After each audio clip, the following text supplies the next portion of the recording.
นะโมตัสสะภะคะวะโตอะระหะโตสัมมาสัมพุทธัสสะนะโมตัสสะภะคะวะโตอะระหะโตสัมมาสัมพุทธัสสะนะโมตัสสะภะคะวะโตอะระหะโตสัมมาสัมพุทธัสสะพุทธังธัมมังสังฆังนะมัสสามิ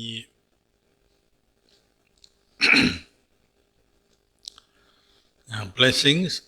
Good evening to you all.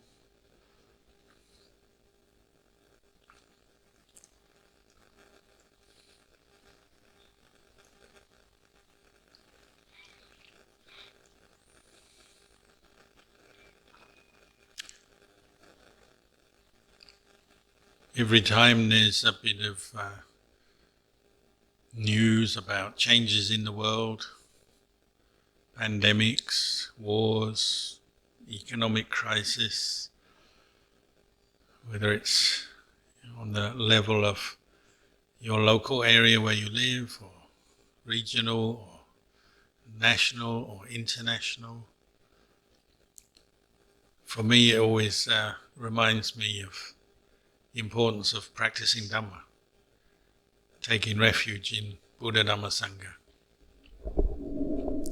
using Buddha Dhamma Sangha, the teachings of the Buddha and the practice that the Buddha encouraged us to develop as a way to ground ourselves in the truth, in the present moment, and in wholesome Dhammas, skillful ways using our mind so that we can understand the truth better and find true peace and freedom from suffering.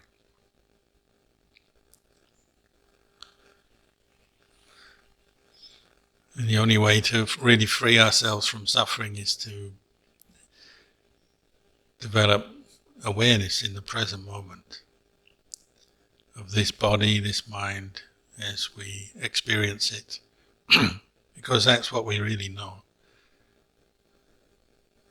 As far as changes in the world go, well, there's nothing new. You can imagine in the time of the Buddha, there would be many different kinds of waves of disease, viruses, many of which people wouldn't be quite sure how to deal with. They may have had herbal medicine and basic sort of medical techniques, but they'd have had to endure a lot of disease. It'd be quite normal in those days. And wars and conflict, the same. If you read the life of the Buddha, there's even mention of it in the suttas, that different kings would sometimes wage war against each other. One bigger country or region would try to take over another, secure their borders, sometimes out of greed, sometimes out of fear. It's nothing new to the world. So how did the Buddha and his disciples respond? Well, they carried on with their practice, even in the face of armed conflict, disease, natural disasters, and the ups and downs of life as they presented themselves in those days. So these days, we too can practice the Dhamma in the face of the changes of the world.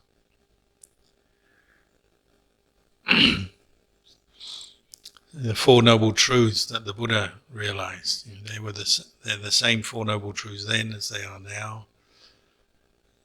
And the more we bring our mind to reflect on them and see them clearly, gain knowledge and clarity of them, they do their job, they do their function, and that is to free the mind from suffering. Why do people suffer? It's because of ignorance of the Four Noble Truths. It's the real cause. We just don't know the truth of what we're doing. We're deluded, and so we get caught into attachment, fear, greed, anger, anxiety. So it makes sense to put effort into studying, learning the Four Noble Truths and realizing them through our practice.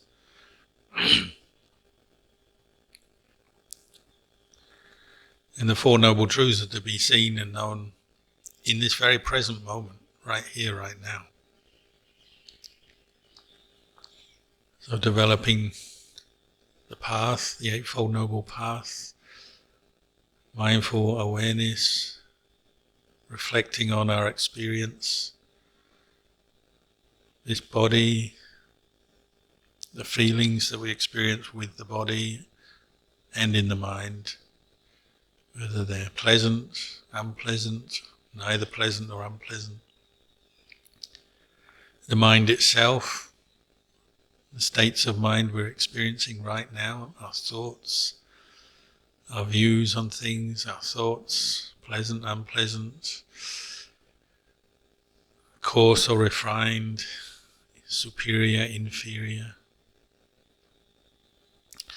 And the processes of the mind, the Dhamma, particularly how suffering arises, understanding what are the causes for suffering to arise in our experience.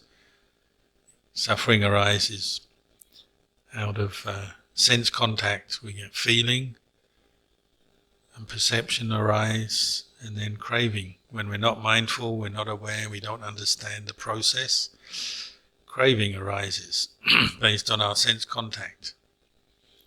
Pleasant sense contact tends to stimulate greed and desire. Unpleasant sense contact and unpleasant feeling tends to stimulate aversion, dissatisfaction, discontent. And we're always seeking more based on our craving that arises, seeking more pleasure, more power, more wealth, more fame and fortune, and seeking to avoid and get away from the unpleasant. And this is the process of the Dhamma, how suffering arises, the agitation of mind, but then also there's the process of how that can be ended, how suffering is ended by giving up, by recognizing craving as the cause of suffering and then abandoning it, giving it up. And to do that you need enough mindfulness and enough clarity and wisdom to see craving as the cause of suffering and then abandon it when you notice it, when you recognize it. If we don't abandon craving, it hardens into attachment and keeps biting us over and over again, causing us suffering. But when we establish mindfulness in the present moment, we can see craving right now. Desires, unskillful desires that arise in the mind can be seen, can be known, and can be abandoned, relinquished. Why do we abandon them? It's not through forcing ourselves, or can't be done by force. Nobody else can command us to abandon craving. We can't even command our mind to abandon craving. It has to come through seeing it as the cause of suffering and then tiring of this process of suffering.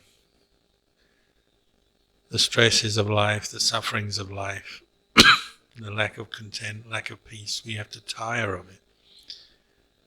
And then turn away from craving quite naturally because we know it as this cause of suffering. You don't want it anymore. You don't want to feed it anymore. So Ajahn Chah says it's like a cat. Stray cat comes to your house, your kitchen every day. As long as you feed it, it'll keep coming. But if you stop feeding it, stop taking interest in it, it will stop coming around. Craving is like that. When you tire of it because you know it's suffering, then you stop feeding it. Stop giving it power in your mind, stop taking interest in it, stop giving it importance, or it starts to fade away. And that's the process of the end of suffering. So this is the Buddhist path to liberation, freedom, peace, happiness. Understanding the nature of the body, feelings, the mind, and then the objects of mind and the processes, how suffering arises, and then how to end it, how to relinquish the causes of it and end it. What makes a person enlightened is they understand that very well. They're no more deluded by the world, whatever's going on in the world. The world is peaceful to our liking. The world is chaotic to our dislike. It's frightening. It's not frightening. Doesn't matter. By seeing the Four Noble Truths, then the world no longer deludes us, fools us. And so we let go of craving more and more, and the mind resides in calm, peace, equanimity. This is our practice. So the Buddha understood this very well. And sometimes he'd say things like, we have to learn to really enjoy the practice, this practice of cultivating the Four Noble Truths. We have to delight in it. If you delight in something, enjoy it, it means you take an interest in it. And you have to find the enjoyment in the practice. Because it's not something you can force or will yourself to do. You have to find the enjoyment in investigating the Dhamma, becoming mindful of this body, this mind, and understanding how suffering arises. And then as you become clear, you don't want suffering anymore, so you start to let go. Quite naturally, it's a natural process that takes place as you become more mindful. You even find enjoyment in letting go.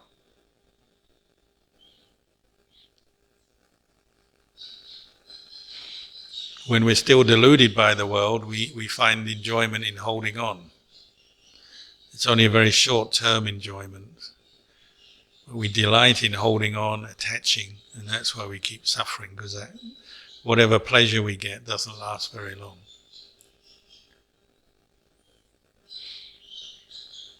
But the Dhamma leads us to finding enjoyment in letting go. But that's something you have to experience, you have to try it. So when the Buddha was sitting under the Bodhi tree the night of his enlightenment, what prompted him to practice, or the way gave him an insight into how to practice, he thought of the time when he was a young boy, just 7 years old.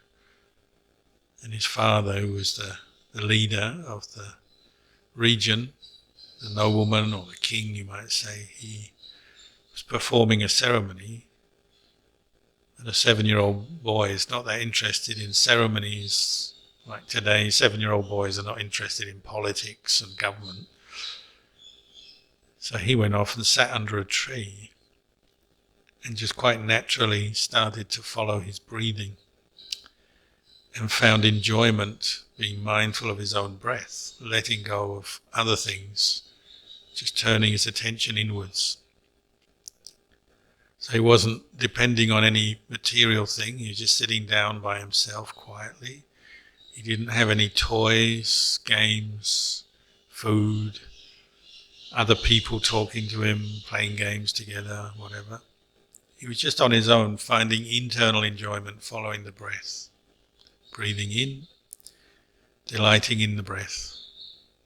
Breathing out, delighting in the breath. Enjoying the peace of the mind as it was following the breath. Becoming more mindful, more composed, more calm. And when we do that, if you give yourself a chance, you have to give yourself a chance to settle down into it. Maybe 1 or 2 minutes isn't enough, but if you practice that for many minutes, like the Buddha under that tree that day, then you start to settle down. Your body becomes more relaxed.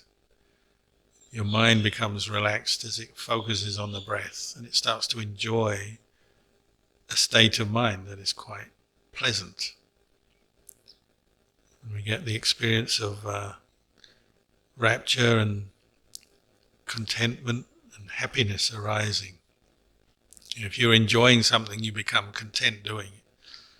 So for the Buddha, the Buddha, they say, it was almost like time stood still because he got absorbed into the breath. It seemed to be like one moment in time. Because actually you're sitting there for a long time while the adults were doing their thing. He was just sitting in a peaceful state of calm stillness. And it's as if, 1 hour passed and it seemed like just a few moments because he was enjoying it. That's what he said we should aim to do with our meditation, is find a way to just enjoy your own mind without depending on any external thing. You don't need any equipment or any other people or stuff. Just turning your attention inwards, following the breath and getting to know the breath as a source of delight, pleasure. The pleasure of letting go, by letting go of everything else and focusing on the breath. He became very happy. And it was that happiness that he remembered on the night of his enlightenment and took that as the starting point for his practice. Because it's really the happy mind that will let go of the causes of suffering, stress and craving and attachment. Suffering and stress is something that you can learn from, so it has its advantage. But actually you have to bring your mind to a sense of letting go and of bringing up this sense of well-being and enjoyment in the practice of letting go, so you can do it successfully. You learn from stress, but when you're stressed, it's quite hard to let go because you're stressed. You have to calm down first, and that's why it's important to find enjoyment, say in the breath or any other meditation object you use. Really enjoy it, so you'll have a sense of well-being in body and mind come up.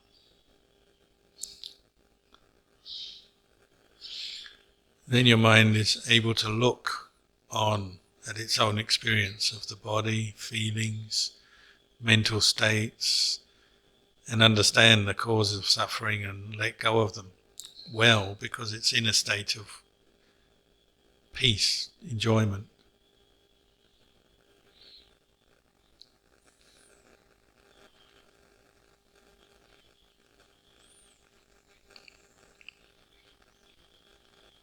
So practicing what the Buddha taught, we need to find this inner enjoyment.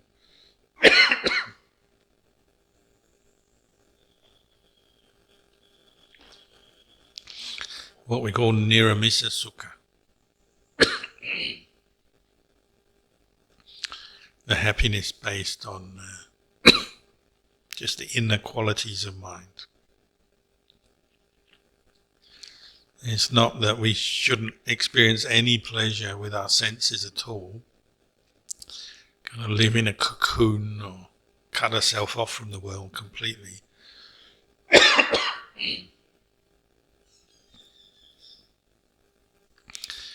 But the tendency is nowadays that we get obsessed with our senses.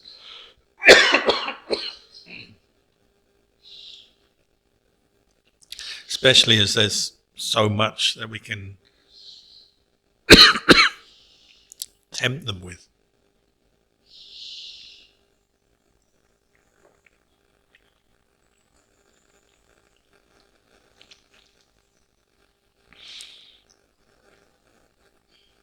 With the amount of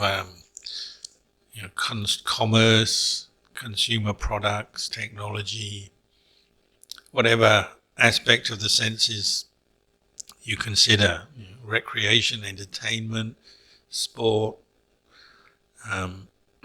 information, knowledge, everything is produced en masse now.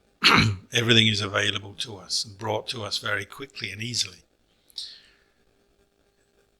So it's hard to not experience any pleasure with the senses. And the Buddha didn't say that, but he did warn not to overindulge, to learn to find a sense of moderation in how we experience the world and the pleasures of the world and the things that absorb our interest. Because when we follow the pleasures of senses, they always take us out, don't they? Out through our eyes, our ears, our nose, our tongue, the skin, and the sensations of the skin, and all the memories and perceptions and thought formations based on those senses. It takes the mind out.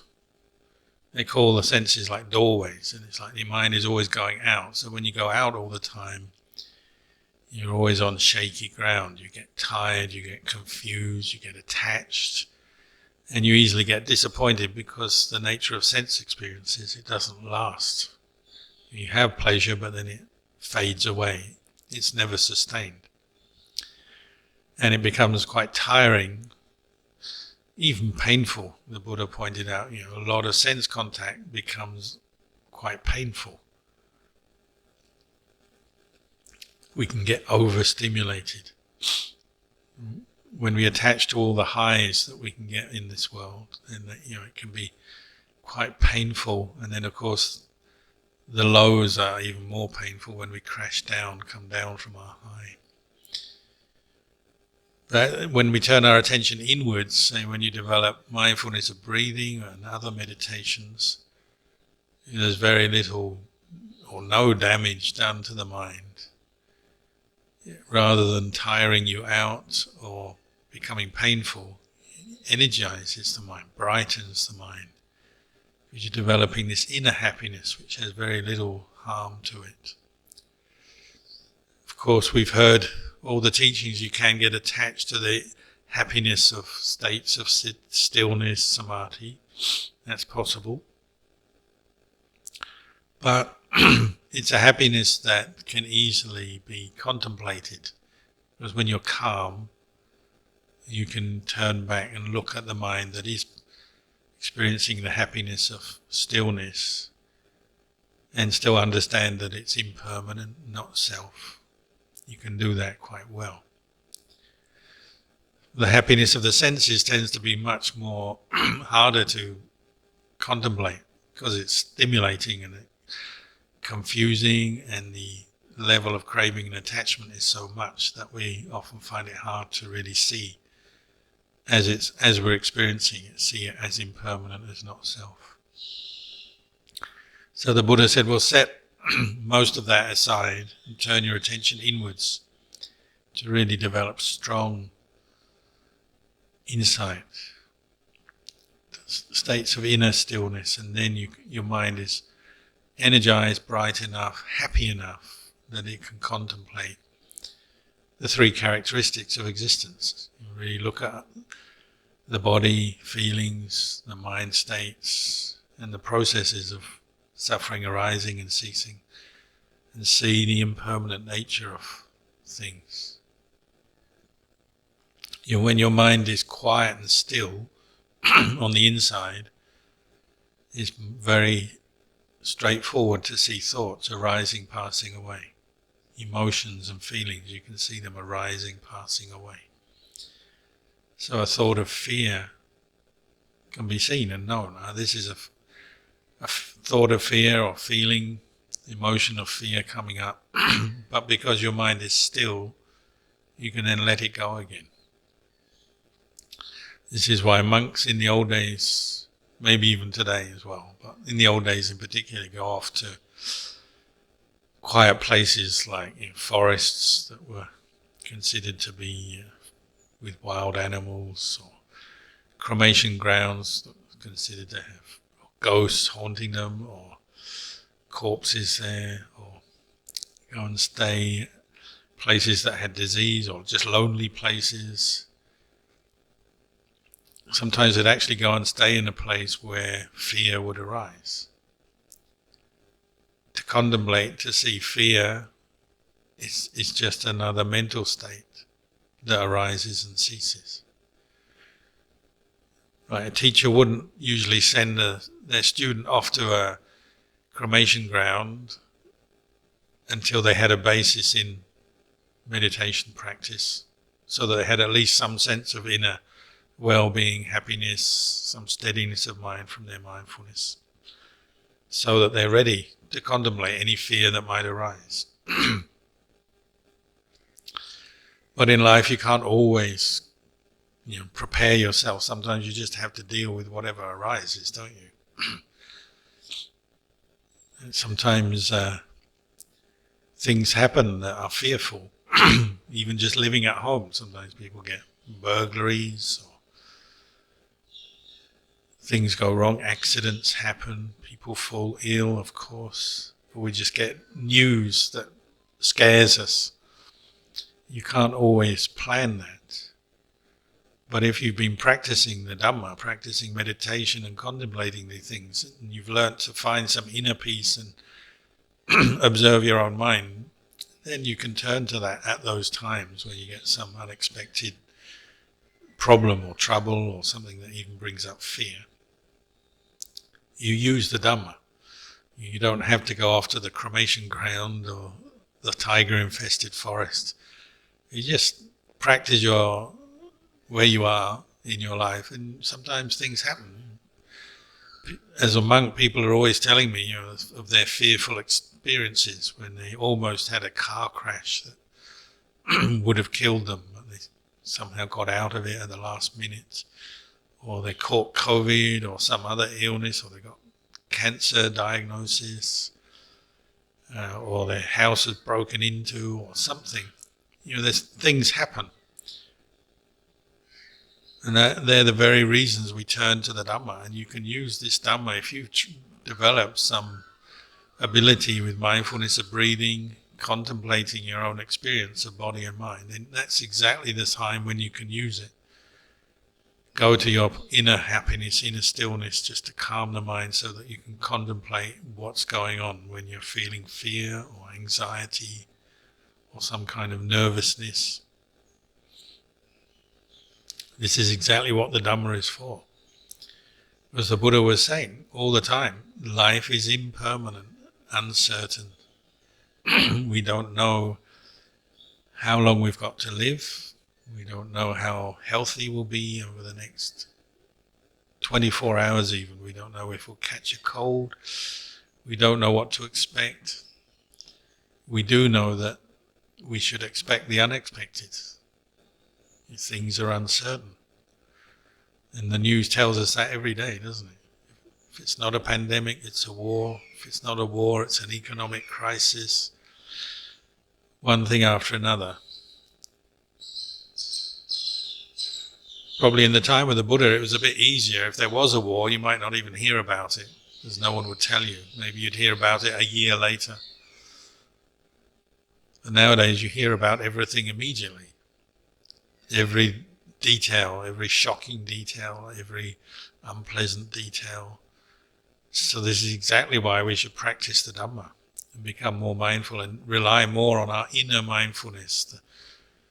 Learn how to calm our mind and then reflect on suffering and not let our mind fall into those reactions of craving. I hate this, I don't want this. What is the world coming to? The world is such a bad place. It's not like it used to be. The world used to be really good and peaceful. That's one that everybody keeps bringing up, but I'm not sure it's true. There's always been pandemics, wars, economic hardship, accidents, earthquakes. Whatever suffering we're experiencing in this day and age, it's nothing new. It's all been around. So there isn't such a thing as some golden age where these things didn't happen. That's just another kind of craving, isn't it? Craving for some kind of heaven realm. So we have to teach ourselves, when you fall into that kind of longing for some things to be other than they are, that's the cause of suffering, isn't it? Craving leads to suffering. So, I wish this wasn't happening. Well, if there is some suffering, of course, nobody wants suffering. There's nobody in the world wants suffering. But if it's coming up, there are problems, you have to accept it. That's just the way it is. but don't let your mind get caught into it. You have to maintain the mindfulness, and it may require a lot of patience and determination to face up to difficulties and suffering, but you don't want to attach more and then create more suffering out of whatever situation is you're facing.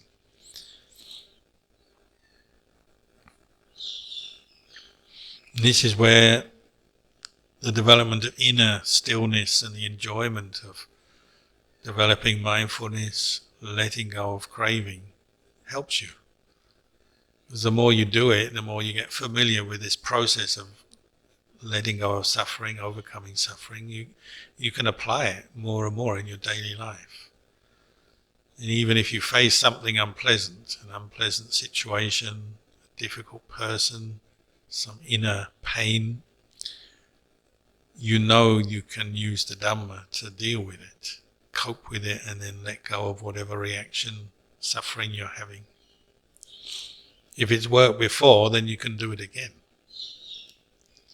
We really need to do this, learn this, because of course the world is beyond our control. We can't control things.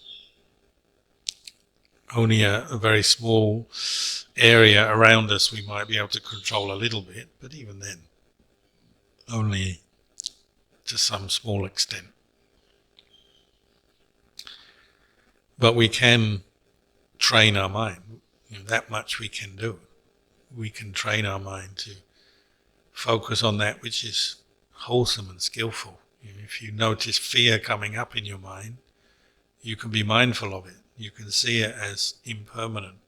You can see it as a mental state that is not lasting. It's not a self, a person. It's a mental state coming out of ignorance. If you calm your mind and observe it, you can see that. What's not permanent, what's not a self, is not actually real. It may seem real, but it's actually a temporary mental state, a construction of the mind that can be deconstructed and let go of.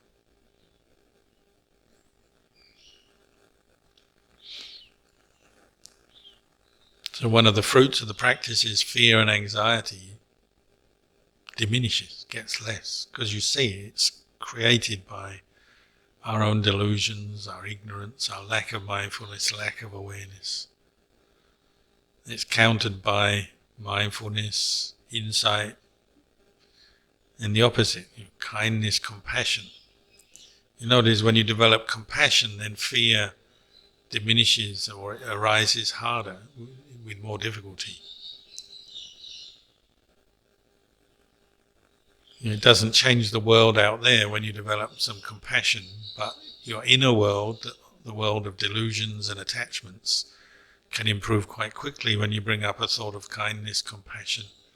So if you're in a situation where you have fear, see if you can bring up compassion for yourself as well as for other people.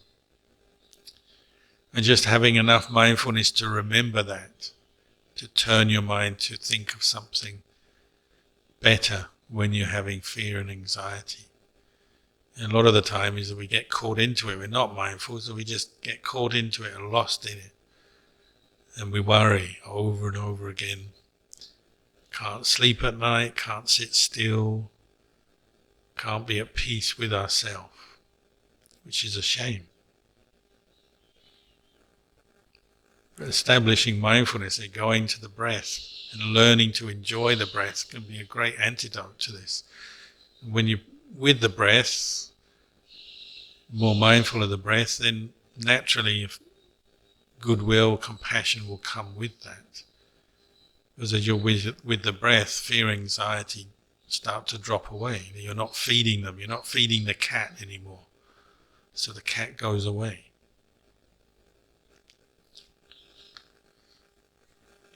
Our suffering is something that we feed ourselves. We create it, we hold on to it, we make it worse, we build it up, we repeat it over and over again. And the Buddha encouraged us to do the opposite. Go inwards and find that place of happiness, enjoyment inside, and use that to counter the old habits of creating suffering in our experience. If it's a person, then keep directing the mind to calm the mind with the breath, and then directing the kindness, compassion to the person and to yourself. You're experiencing fear or aversion to another person. Well, you need compassion for yourself because you're the one suffering. And then direct the compassion to that person. Whatever it is that you don't like about them or are afraid of, that's worthy of compassion, because that's a sign they're probably suffering and creating suffering for themselves as well as other people. The same with situations, like, if you have that news that you've got some illness, that's the time to bring up mindfulness, go to the breath, still the mind, quieten the mind, and then bring up compassion for yourself.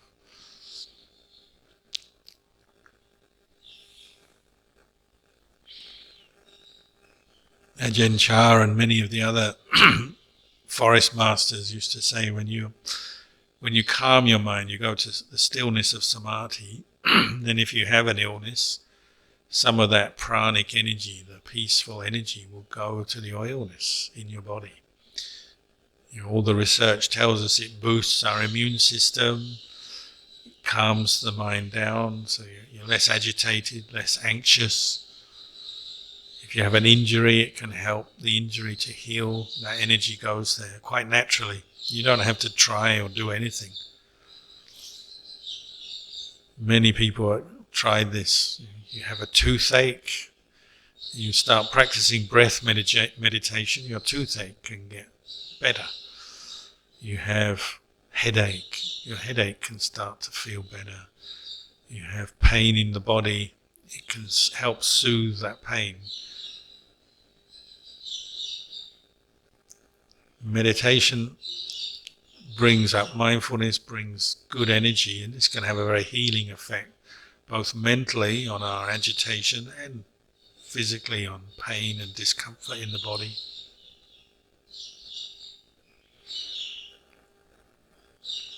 And when you feel better, you're enjoying it more. Then when you think of the situations or the people that bring you fear, they don't seem to bother you so much. You can be more calm, because you see, if you let your mind dwell on those negative thoughts, the anxiety, the fear, you're suffering. And we don't want to suffer. You get tired of suffering. The more you face suffering with mindfulness, the more you look at it, observe it, the less you want it. You realize that it's just not worth it. It's not worth the effort. Why waste time with it? It's just unpleasant suffering that can be remedied if we direct our mind in a better way. It's not inevitable, it's not fixed, it's not certain. You can let go of suffering. So don't waste time with it. Suffering about yourself, suffering about other people, the world.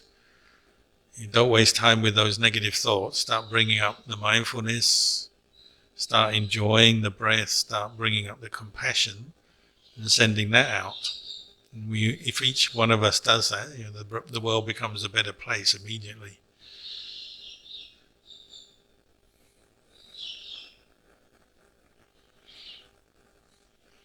So maybe I'll leave you with these reflections tonight, and wish you all well.